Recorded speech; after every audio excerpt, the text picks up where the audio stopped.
अनीश कुमार रिंकू सच दिखाने की जज्बा के साथ आपके बीच उपस्थित हूं। यदि आपने अभी तक हमारे चैनल सच की आवाज़ को सब्सक्राइब नहीं किया है तो पहले सब्सक्राइब कर बेल आइकन दबा लें ताकि समय के साथ आप तक हमारी खबरें पहुंच सके। आइए खबरों पर डालते हैं एक नज़र। बिहार सरकार की बेहतर शैक्षणिक व्यवस्था को मुंह चढ़ा रहा है पकरी और रामा का रामधन मुल्को प्रोजेक्ट कन्या इंटर विद्यालय। 4 कमरे में भेड़ बकरी की तरह ठूस कर बच्चियों को दी जा रही शिक्षा। भरी धूप में दरी पर बैठकर पढ़ाई कर रही है छात्राएं।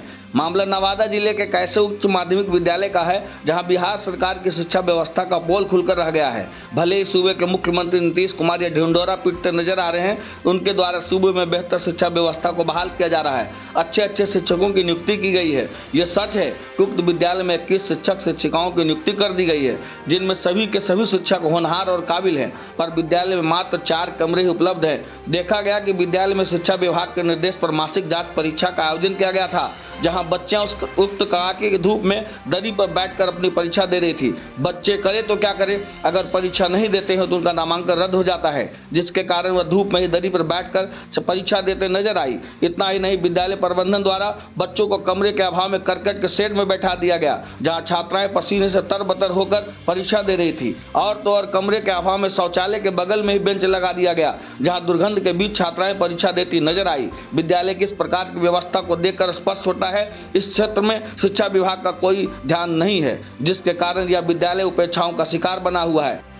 विद्यालय में 900 से अधिक छात्राएं हैं नामांकित। सोचने की बात है कि उक्त विद्यालय में 900 से ज़्यादा छात्राएं नामांकित है, उनके लिए 21 शिक्षक भी हैं और कमरा मात्र 4। अब सोचने की बात है कि क्या सभी शिक्षक उन बच्चों को शिक्षा दे पाते हैं या नहीं, या फिर शिक्षक को अपनी ड्यूटी बजाना मजबूरी बनकर रह गया है। बता दें कि प्रखंड का यह एकमात्र बालिका विद्यालय है जहाँ छात्राएं अपने भविष्य गढ़ने के लिए आती है।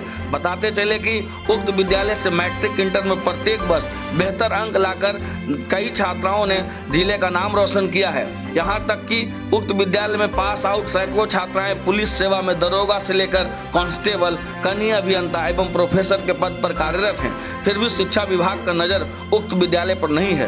प्रखंड के कई शिक्षाविदों के अलावा विद्यालय में अध्ययनरत छात्राओं ने राज्य सरकार से लेकर जिला प्रशासन से इस क्षेत्र में विशेष पहल किए जाने की मांग की है। ग्राउंड रिपोर्ट से जाने विद्यालय का हाल।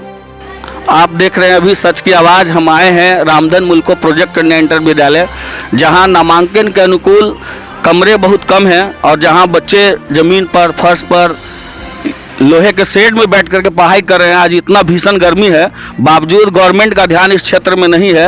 यहाँ लोग बताते हैं कि व्यवस्था जो है, कमरे इतने कम है, बच्चा के यहाँ नामांकन लगभग 900 है, शिक्षक भी 21 हैं और मात्र 4 कमरे हैं।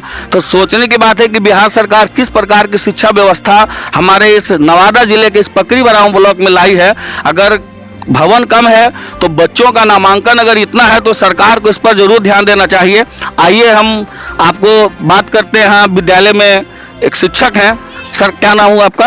परमानंद पांडे। परमानंद पांडे। सर, आज यहाँ विद्यालय में हम लोग यहाँ आए तो हम लोगों को जानकारी मिली कि बच्चे जमीन पर बैठ करके यहाँ एग्जाम देते हैं और भवन बहुत ही कम है। तो क्या सर इस संदर्भ में विभाग को जानकारी दी गई है? हाँ, दी गई है। तो विभाग से क्या आश्वासन मिला? कि बनाया जाएगा, कमरे बनाया जाएगा। विद्यालय में नामांकन कितने हैं बच्चे का? 900। कुल 900। शिक्षक कितने हैं? 21 शिक्षक हैं। 21 शिक्षक हैं। तो ये पढ़ाई फिर कैसे हो पाती है जब मात्र 4 कमरे हैं? तो फिर शिक्षकों को काफ़ी परेशानियाँ होती होगी, बच्चों को भी परेशानियाँ होती होगी। परेशानी के साथ साथ भी हम लोग किसी तरह से एडजस्ट करते हैं। एडजस्ट करके पढ़ाई कर रहे हैं।